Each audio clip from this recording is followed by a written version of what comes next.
Israel has continued its mission to dismantle terror across Gaza. Let's get you details of the Israeli Defense Forces who have destroyed terror infrastructure in the Gaza Strip and killed terror operatives, including senior members of different terror organizations. This also includes the head of the military branch of the Popular Resistance Committees in Rafa.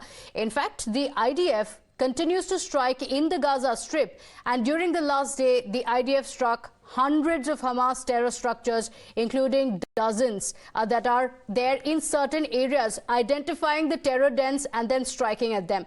The structures also include anti-tank missile launching posts, terror tunnel shafts, intelligence infrastructure, and also additional command centers. There are dozens of mortar launchers that are also being struck, and the majority of these have been destroyed immediately after launching shells at Israel. In fact, during the fighting, there are numerous terror operatives belonging to the Nukba forces who led the barbaric invasion of the communities surrounding the Gaza Strip, who were targeted. There are more than 10 terrorists who have been targeted in precision aerial strikes. The IDF fighter jets that are based on ISA intelligence struck the head of the military branch of the Popular Resistance Committee terror organization in Rafa. Now, it seems Israel is in a hurry to complete its kill list. In the past 1.5 weeks, its forces have eliminated 6 top guns of the Hamas apparatus.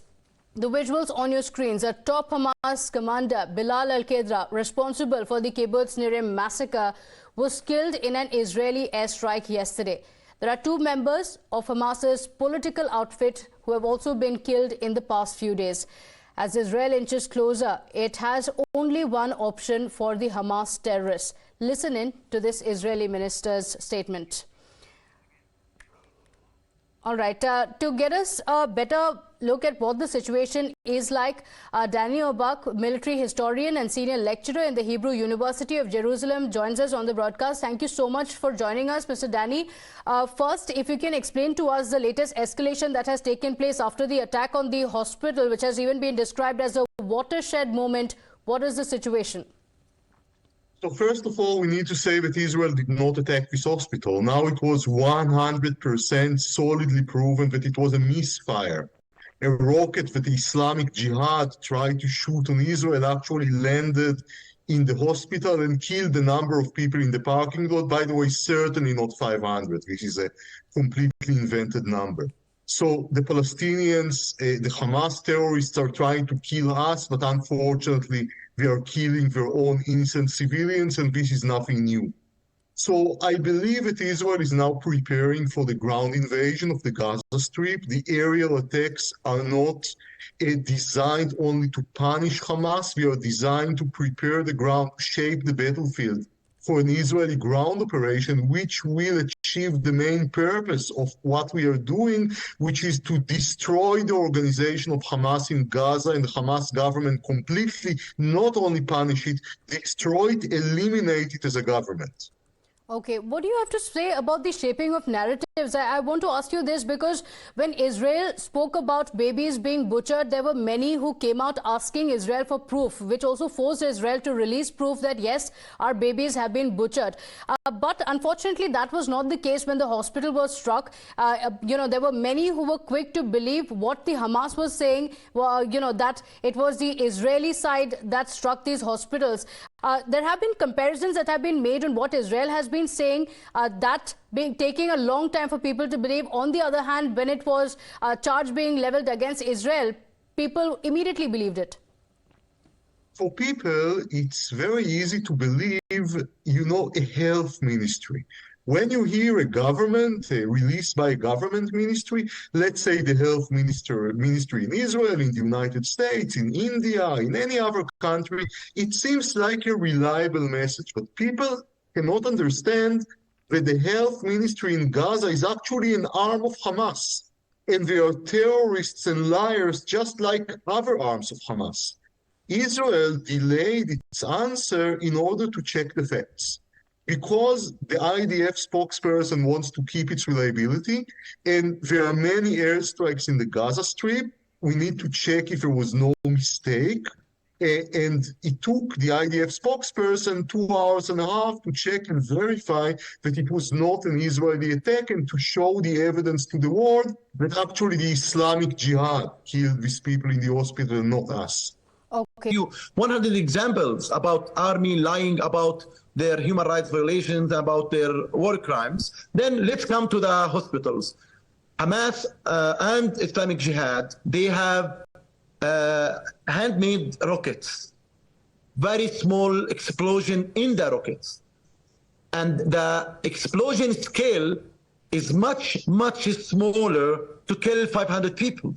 Are you saying that this imagery is fake, falsified?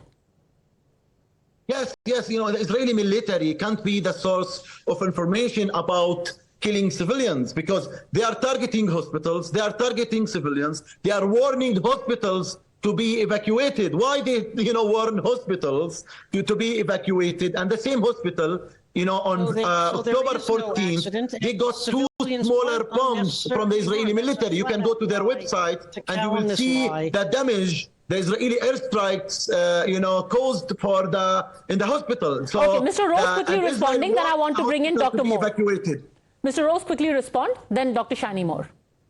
Yes, the charge that Israel targets civilians is a despicable, disgusting lie. Israel does not target civilians. There's no benefit or value, not to mention the notion that it's utterly and totally contrary to the Israeli Defense Force vision on how to conduct wars, the purity of arms, which is the sacred concept of the Israeli army. And that's one of the reasons there's such hatred of Jews and the state of Israel, because its army is so humane. Perhaps if it were more barbaric, Israel would get a better better treatment in the press, but that's not the way Israel behaves. And I think the attitude on the ground in Israel right now is they don't give a damn what anybody else says about how they should best protect their citizens and their interests from these barbaric genocidal murderers that murdered 1,400 Israeli civilians last Saturday. But is that what is acting against Israel? Dr. Shani Moore, one, the perception that we really don't owe any explanation to anyone. We are doing whatever is needed to protect our civilians. And three, as Issa Amro argues, why should anyone believe images that are released by the Israeli army? He's calling them possibly doctored. I feel very sorry for Issa Amro. He's a very smart guy, but you brought him here to defend in an absolutely untenable position. And he's made several accusations here which are demonstrably false. First, regarding Shireen Abu Akleh, the Israeli army didn't categorically deny. It said that it needed to do a forensic analysis of it. It was very hard to get cooperation from the Palestinians on it. And when there was a forensic analysis, it was the Israeli army that actually said that it had been a operational mistake of the IDF, that the bullet came from an IDF soldier. Absolutely, though, nobody serious ever thought that she had been assassinated or targeted. She was caught in the crossfire. Regarding the children and the beheading, this became a very macabre debate online.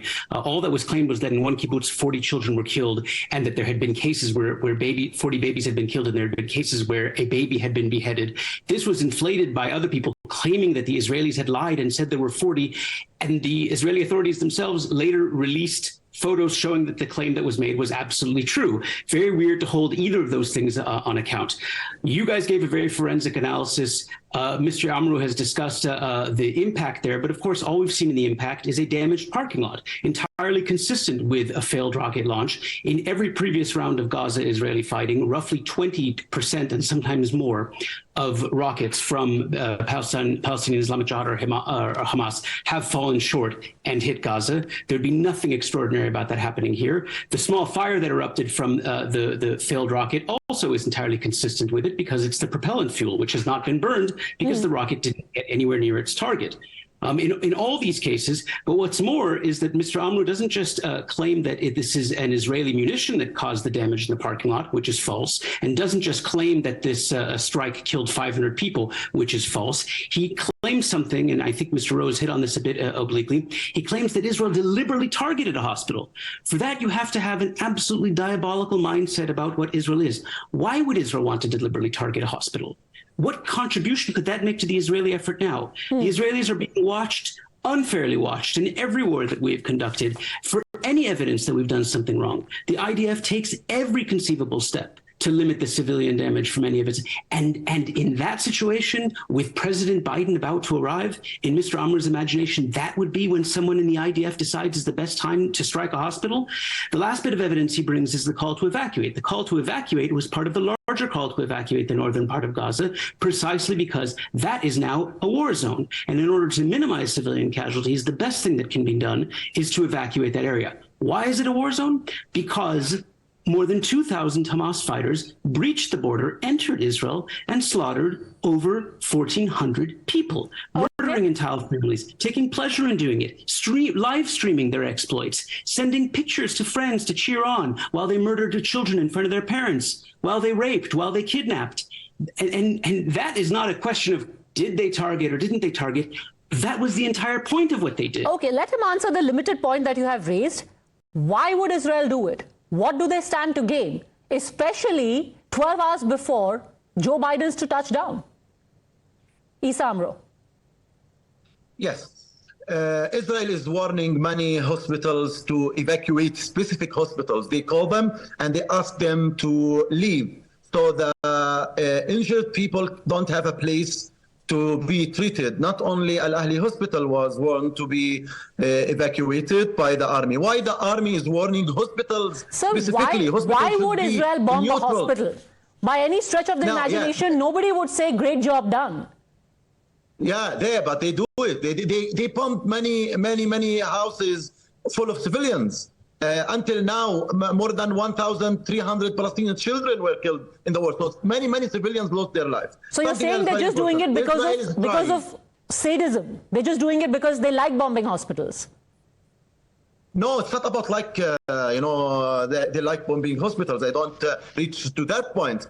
Israel is trying to revenge from Gaza. I call it's a kind of price tag. As the Israeli settlers in West Bank, they have a strategy and a campaign, they call it price tag. So they attack the Israeli settlers, they attack Palestinians when they disagree with the Israeli government. Now, the Israeli government... So you're saying that this was a revenge strike on a hospital? It's a price tag. They want to make any kind of attacks in the future on Israeli civilians, which we all disagree with. We are not, justifying. Okay, so you're saying this is a revenge strike. Before Dr. Shani Moore responds, Mr. Sibbal, as a dispassionate observer, who do you think is winning in the court of public opinion as of yet? Has Israel's evidence done enough to convince people of what really happened?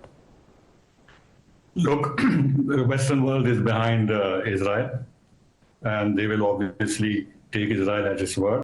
And since they have presented some evidence, and that will be taken seriously.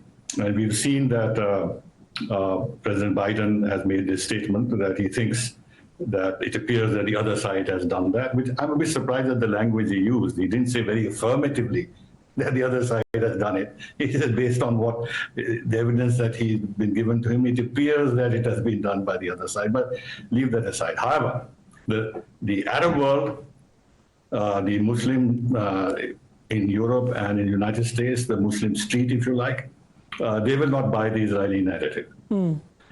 So if you ask me the question whether Israel has won the narrative, I would say no.